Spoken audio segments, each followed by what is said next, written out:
For most of the people hearing my voice, chances are you've spent close to a decade with a controller in your hands, pressing buttons and making a magical man on the screen do things. In the last year or so, for those of us that have been following the video game industry, there has been a resurgence, a renaissance, a big impulse to play the old. In the last year, we have seen Crash come back. We've seen people almost kill each other waiting in line for a smaller version of the Super Nintendo that came out, 2 decades ago. Super Mario is taking over the world yet again with the Switch. And this week on Dialogue Wheel, we're hoping to take a moment to just look at what all of this excitement and focus on the old is doing to the new. Now, speaking of new, I'm very excited this week to announce we have literally all new faces except for this big, ugly one. I want you all to give a round of applause, please. Well, you're applauding for yourself, for our new team for Dialogue Wheel. Come on. Yeah. Way too loud. I got to fix that in the edit. Yeah. So we have Kalli, Corky, Matt, Kalli. and Torey. I did it already. Wow. She's new. It's okay. This week, we will be discussing nostalgia in video games and how it hurts innovation. Now, on its face, I think a lot of people will look at this and say that, nostalgia games are great. It's some of the most fun we've had. As a group here, we all found so many great games that we loved from decades ago. But if we look at how it's affecting the development of new games, there's a lot of data to support the notion that companies are relying on the easy sells as opposed to innovating to create something that can really change us and kind of make the new classics for a new generation. Who here has, I guess, their favorite nostalgic game? The game that, really, really hits home for them. Yeah. Mine is either GoldenEye or GoldenEye. yeah. Oh, there it is. Now tell me, how does this feel? How does this feel? Give him a second. Oh, it just brings me back to we're all in the living room playing GoldenEye, waiting for to find someone to shoot. And it's just That's how it works. You're right. Yeah. You're right. Yes. No And we're odd just- job or odd job allowed? No odd job. No odd job. That's just cheap. Come on, no odd job. Yeah. So imagine this, if this could be revitalized again. Another GoldenEye. No. It wouldn't work. You're shaking. Please, I'd love to know more about that. I played it back literally 6 months ago. It is not as good as it was. Okay. Really? It is. Do any of you guys have a god-awful. mirroring experience to that? I would say going back, and it's funny because I will say the complete opposite, is that one of my favorite games to go back to is Super Mario RPG. Yes. Now, That that is my game, favorite. in my opinion, stands up so much. And it's everything from I'm playing a game again as an adult and enjoying it in a completely different way. Not only brings me back to the nostalgia of I remember when this happened, but it means something different to me. What do you mean that's interesting. So how does it mean something different? 'Cause it's the same thing, isn't absolutely, but now that I know where the kind of the trajectory of where Mario is gone, I can kind of appreciate the little things that are no longer like the characters Gino and Malo that are kind of little Easter eggs in some of these Superstar Saga games. But really are never seen again. And it's kind of upsetting because of the whole Square Nintendo split. But it's one of the things that I as an adult, I can really appreciate, and I can dig my teeth further into those characters and their stories because I know I'm not going to get any more of it. Interesting. What about, we got two other voices that haven't had a chance. Well, Super Mario RPG Legend of the Seven Stars is in fact... One more time. Say it again. Super Mario RPG Legend of the Seven Stars There we is go. in fact my favorite game. Oh, yes, All-time favorite. Boom. There. I get that feeling of once you know where it's all gone and where the story goes, once you've played it through the first time, going back and just savoring those little tiny moments, savoring that backstory of that character that you didn't really pay attention to in the first round because you were just flying by the seat of your pants. Yeah. But then learning so much more about them. That's why we research Easter eggs. That's why we go and learn more about the lore, because we go back and we, in part, relive those first time experiences, but also, really get the juice out of it. And getting the juice out of it is an interesting term. Coined here. Yeah. So Torey, you said Super Mario Legend of the Fall, whatever you said. What about this? How does this affect? This is VGS with Andy and Dave. This is a classic on one. Talk Radio. So when you hear the Rainbow Road theme, Corky gave us a little, picture into his mind. What about you? Where does this take you? Well, Get ready. first time going through. First time. It's all right. Man. No, listen, it's important. It's Get important that this is right. There's probably a lot of emotions going through you right now, Mm-hmm. I'm going to assume. It's, for me, this song was like, congratulations, you made it. I like that. And every time I hear this song, that's what I hear, and it's got some similar notes to a lot of end of game sequences, but this one you could play through. This one Was your victory lap, quite literally. Yeah. Was your victory lap. Literally and figuratively. So you hear that now, it takes you back to there. We have one other person that hasn't had a chance, and I'm remiss if I didn't. What are we listening to here? It's the underwater theme of Super Mario Bros. It was my first game, and my dad isn't a gamer or anything, but he was the one who got me into it, and I remember having so much trouble with the game, and it was always like that level he would help me with, and it's just That's nice. such good memories of I'm so happy playing that- video games with my dad. Yeah, it's so great that we got to get all these memories. Now let's talk about why it's terrible and ruining it. Yeah, right? So that's ruin the everything. thesis I'm bringing in here today. The belief that all this stuff that we just lauded, that said was important to us, that made us feel like young again and connected with our family and special, like we achieved something. All of that goodness, I will say right now, I think is hurting the next generation when this group decides to spit out some kids and have their own classic moments that can have that same sort of iterative kind of enjoyment. The reason I'm saying that on my side, the games that I really love now are not the games of yesteryear. The games I really love now are the complex ones that deal with complex issues, I guess. And, to each his own, it's fine. But I really do dislike the idea that the most popular games never seem to be, and this is the case for most, forms of media, never seem to be the ones that try something different very well. They never see the ones that try to achieve something. So I'll put it to the panel now. In terms of how classic games affect innovation in gaming, where do y'all stand? Well, for the most part, I would say that nostalgia, even though I'm a sucker for it, I'm a nostalgia gamer. I'll go back and play those things for sure. But one of the terrible things is I feel that developers nowadays are not all of them, but a lot of them are taking a back seat and kind of cashing in on their big names, their Sonics, their Marios, their Final Fantasies, that sadly I don't feel are making leaps and bounds that other, maybe even independent developers are making. And that's kind of sad because it's the same way in any entertainment media. In movies, you see it all the time.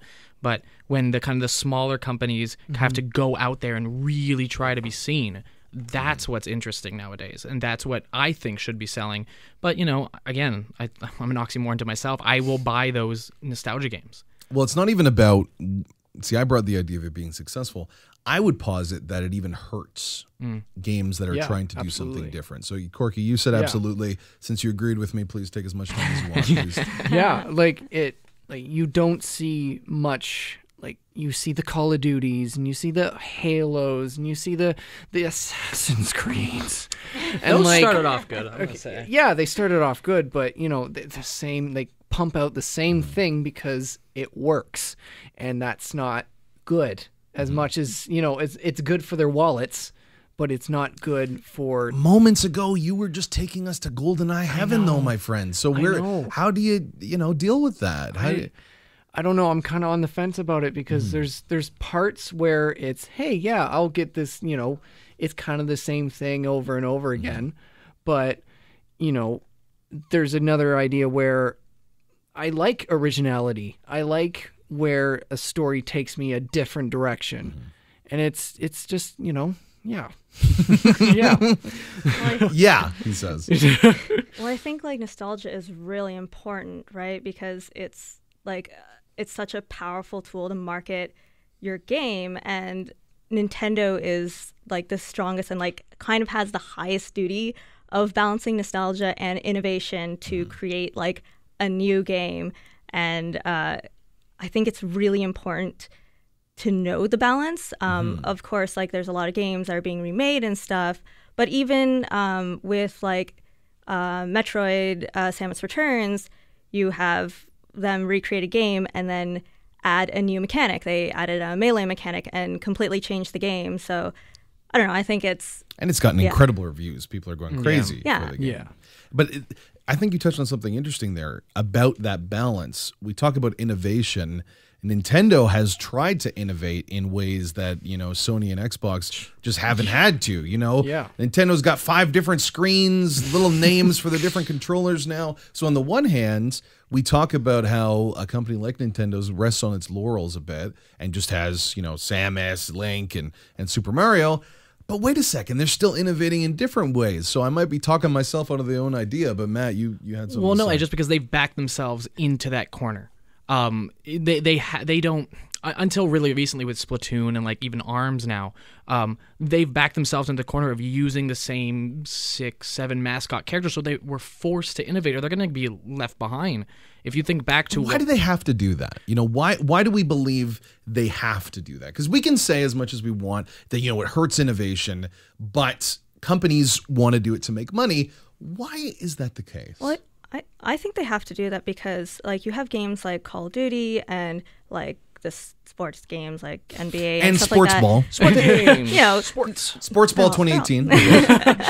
where I mean they make their money and they get their audience by just pumping the same thing out over and over again, and they know that people want them, but it's the same thing over and over again. It's the same engine, the same like just reskin of the same game. And there are some audiences that really just want that. It's not that they want a new story. It's that for some it's that they want new gameplay. For some that it's they want a new story. For some it's, well, I just want to be able to shoot the damn ball through the damn hoop. Yeah. Well, to do it, to well, give it a with really sports basic games are a great example because Yeah, it's like- about iteratively just making it a little bit better. You know, that is the bread and butter of sports games, making sure that you can do a little bit more. The really interesting thing about that, because we talk about nostalgia and, you know, simple games and how they come back. Sports games now, you look at the FIFAs and the Maddens, they want like fantasy RPG elements in those games. They want you to be that Latino kid that's rising through the ranks. It's the stuff that people love in those games like now. the Be a Pro section of those games. It's not even be a pro now. It's like be this child that has dreams. I'm not exaggerating. The FIFA game, I played the new and that brings me. I played a Madden game. Because I wanted to play that story a little bit, and it's interesting. So does that still go into the realm of maybe that is a great example of how you deal with nostalgia the right way? You take a simplified kind of ideal, a simplified mechanic, a simple recipe, and you just add in, wait a second, these RPGs are sounding like hotcakes. This is fun. Yeah. Let's add in a little bit of that. Would that work for something like, what would be an established thing? Like, what if they had a really gritty, focused RPG system in like Mega Man? That would be awesome. I would buy into that. That would be hands wicked. down. And it's weird because that marries, and I think games that can marry the two, innovation and nostalgia, will win ultimately. And we've seen it over the past 2 or 3 years, with like Pokemon Go being the biggest mobile selling game, or really, I mean, maybe not Pokemon game, but at least in the speed of it touching so many people. It's made all the money, yes. It is the perfect example of taking something that everyone knew, something, a formula that hadn't been changed for 20 years, and finally they did something different with it, and all of a sudden, I remember bartending, and it was everyone from Suits, people who work on Bay Street here in Toronto, to, their grandmothers were playing it. Like, it didn't matter. It was this wonderful marriage, and games that do that and bring in new elements that are not maybe brand new, but at least people kind of know about them. Those are the games that are going to win at the end of the day. See, I like that, but I still there's something about seeing Mario now that always pushes me away a little bit. Even though the games are great. Like, there's a new game where he's mixed with Raving Rabbits, and it's kind of like a mix of XCOM. And it's a really great game. It does what you said. It takes nostalgia, but it introduces turn-based kind of goofy combat, something you never think of, and it works really well. But I think of games that really blew me away this year. Horizon Zero Dawn, What Remains of Edith Finch, games that are completely different, that are new IPs that you remember a little bit, but those aren't the games that kind of penetrate popular culture. I don't know if you know what I mean with that. Horizon Zero Dawn was pretty well received. It was well received, but like, people know Mario and Pikachu on the street. My favorite all-you-can-eat sushi restaurant, their mascot is Pikachu.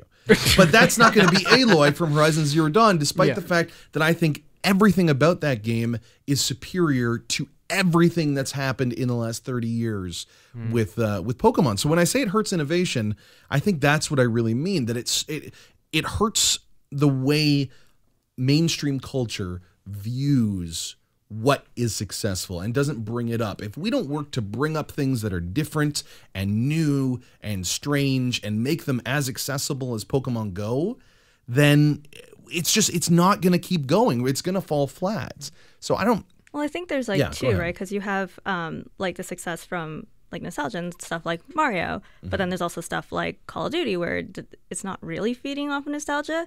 But I think Nintendo uses that because they want to focus more on innovation, right? Where, like, obviously if you're going to play Mario Odyssey, the gameplay is nothing like Super Mario Bros. So the game has changed in like its life and evolution. Whereas like if you play something like Call of Duty, it's pretty much the same as... Oh, some conheads will be upset with that. They're not going to like that idea. Yeah. So interesting. So we got a little in the woods here, but the core thesis that classic games hurt innovation. Torey, where do you find yourself on that very clear line? Because I think it's easy for us to get muddled here.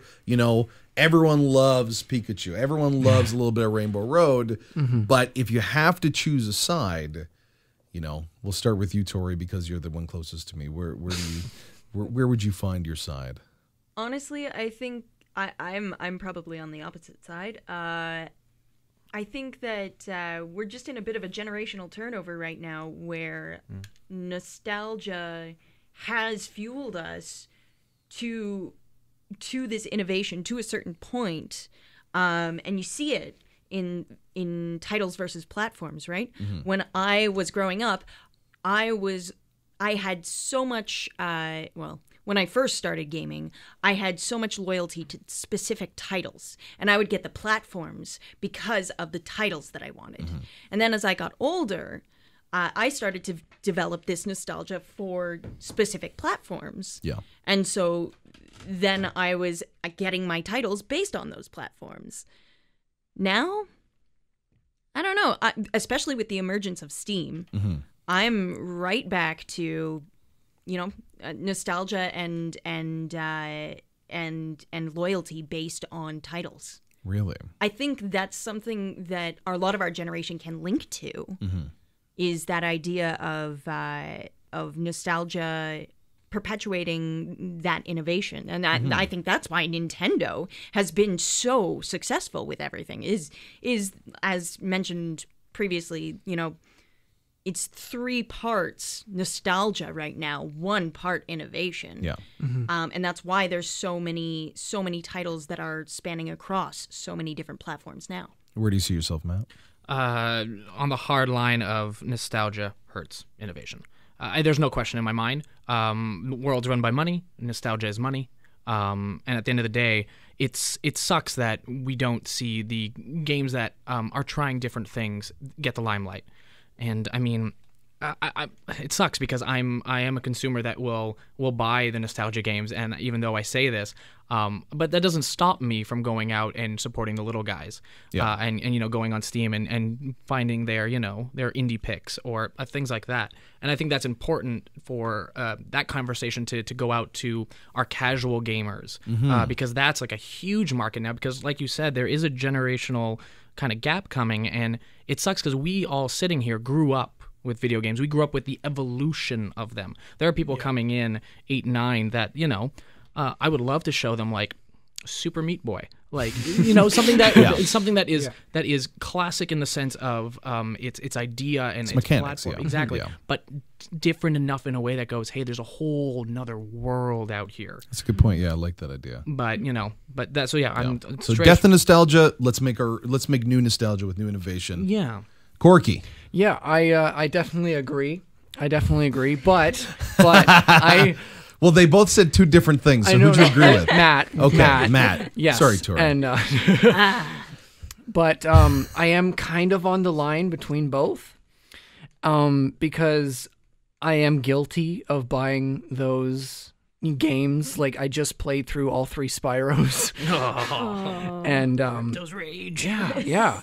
And like, I am so guilty of doing that. And then on the other side, I go out of my way to get new stuff that looks new, or like that looks cool, that looks, really engaging. Like, I just saw like gameplay for Cuphead, and it looks incredible. Like, it's real hard, man. Oh yeah, it's real hard. I've heard, but it's kind of not fun. Just watch it online. Watch other people that play it well and be like, wow, this looks fun. And that's all you need from the experience. But go ahead, sorry. But like, it's games like that. And, it gets me interested. And like, I don't want that stuff to get belittled to, the Marios and like the not the college, but like, the Marios and like the Sonics. I don't want it to, belittle these smaller, I don't want to say smaller, but like, you know what I mean? Like smaller known games that are not, mass produced to the wide audience. It's specific for a, that kind of genre or whatever. So yeah, I'm kind of on the fence, but I'm kind of leaning towards what Matt said. On the fence? Yeah. I just want to posit something here. Like, I'm not saying that that I am not for indie developers and new work. Yeah. That's huge. However, I think that a lot of the successful indie games that have come out have developed their own sense of nostalgia in order to get them marketed, Yeah. Like, I look at, I'm a huge fan of Five Nights at Freddy's. And there's fair. 5 games. There's a 6th coming out. 5 spin-offs. There's, and people are obsessed over the story of that because it's a really compelling story. There's also, there's also the Five Nights at Freddy's world, FNAF world. And there's an example of a game that has amazing nostalgia linked to it. Yeah. I will very sheepishly admit that I'm a huge watcher of Markiplier Let's Plays. And she whispers to herself. Yeah. There's something so reminiscent for me just watching Markiplier play through it, because I was too afraid to play it for the first time because there's so many jump scares, but also all of the responses and everything that came out from it, I was going, yeah, me too. There's an example of one game that has a serious amount of nostalgia that has driven it to success. Yeah. But I would counteract and say that, yeah, sure, there's that nostalgia sense to it, but that's not why it's successful. It's successful, in my opinion, because of the way it told its story. It didn't give everything to the audience, and that's an innovative way of telling a story where you have to look for Easter eggs. You got to go online and, talk with other people and piece something together that wasn't given to you on a platter. Okay, but is that nostalgia or is that lore? Well, it connects to lore for sure. It connects to the world, sure. But I think there's not a lot of games out there a lot of games right now are complacent with just like handing you the story, like tutorials nowadays. A great example, like let me spoon feed you this game, and I think a lot of games spoon feed you the story, and games that are wildly talked about on the Reddit subforums and this and that is. Let me tell you, back in my day, we had to buy those games, the magazines and stuff. But like it's wonderful to have a community. It's wonderful to have a community of gamers who we'll piece the story together, and that's in my mind it's innovative, but it doesn't come directly from game mechanics or this or that. It's another way of being innovative. And Kalli, I got to get you in here. Yeah, Oh. I can see her like biting at the Yeah, you've been waiting. Go right ahead. Where do you Well, see yourself on this line? It's getting muddled more and more as everyone opens their mouth. I definitely don't think nostalgia is hurting the market. I think that there are games that come out that do, like take advantage of using nostalgia to get their audience, like remakes and like Crash Bandicoot and stuff like that. But I think nostalgia is so important to like the core of games. And also like, I mean, it's not just like big name games that use nostalgia to, create successful or new games. We have like Undertale, like Minecraft, Golf Story. Golf Story is like amazing, right? And these games use mechanics or like the visual style of, like classic games, but with new mechanics and new gameplay and new story, and just, blow everyone out of the water. Like these are new games that use nostalgia. If there's some if there's any example of this that I think that really hits things over the head, that makes a great example of. I'm talking in so many circles now.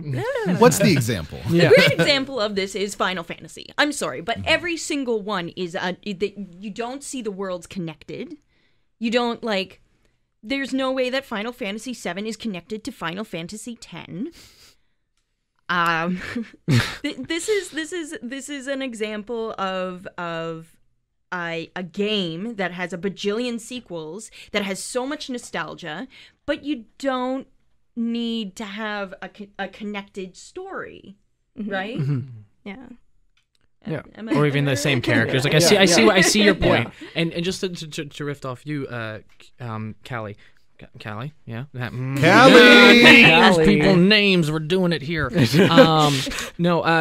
what's great. I love your point of bringing up that like nostalgia, if used properly, can be almost innovative. And one of those things, like a game that comes to mind is The Binding of Isaac. That used that top-down kind of Zelda kind of gameplay mechanic, but went so far with it. And I know you're kind of swaying me a little bit in the sense that nostalgia can be used properly. I'm just scared that nostalgia hurts the market when it comes to the big spenders. Because a lot of the games we're kind of talking about, are not the ones that are getting the publicity. And that's the sad thing. Nobody knows about Golf Story. Yeah, and then you said Golf Story, I was like, Golf Story is No idea. one of the most Story. innovatively interesting games of this year, and no one knows about Golf Story. Yeah, Torey, do you know I about don't- Golf Story? No. See? I know. Like I'm sitting here, I was like, golf. But people know about the new Super Mario game that's coming out later this year. I mean, I feel like we're saying that nostalgia hurts the industry, but I feel like there's a lot of other things that hurt it more, and nostalgia isn't one of those things that we should be like, this is a problem that we need to take care of. I think there's other things that are hurting the industry a lot more. I think nostalgia is so important that we can't, like, it shouldn't be something. I mean, I'm gonna have to call you like what, like Yeah. what is hurting more than nostalgia right now? I mean, like, think of, I mean, yeah, like, obviously, like, they're pumping out games that people want, but like I mentioned before, like things like Call of Duty and like NBA, like those are the same thing. Those are things. They're like, where is the innovation in those games? Whereas like you have, well, we did say, they're adding in the new RPG systems. Yeah. There are some things there. WWE But that's- 2K17. Sorry, every 10 time out you of say 10. that title. No, but okay. All right. So clearly, we're not ready yet to let go of the games of the past. You know, we have a few people here that see it as an important, even in and of itself, that it will drive innovation. I think we got at least one or two that believe that recipe of nostalgia and innovation will work for the things of the past and will really work for things of the present to move it into the future. If you're listening now, where do you end up on this spectrum? Do you really believe that this entire influx from Nintendo of bringing back all the old characters is going to stop them from innovating? Or do these old characters bring with them the innovations to make them successful? I'm Andy Burkowski. This is Dialogue Wheel. Let's have a big round of applause, please, for the brand new team. You're going to be seeing a lot more of us. And just to let us out, let's take a little ride. This is Andy Burkowski for Dialogue Wheel.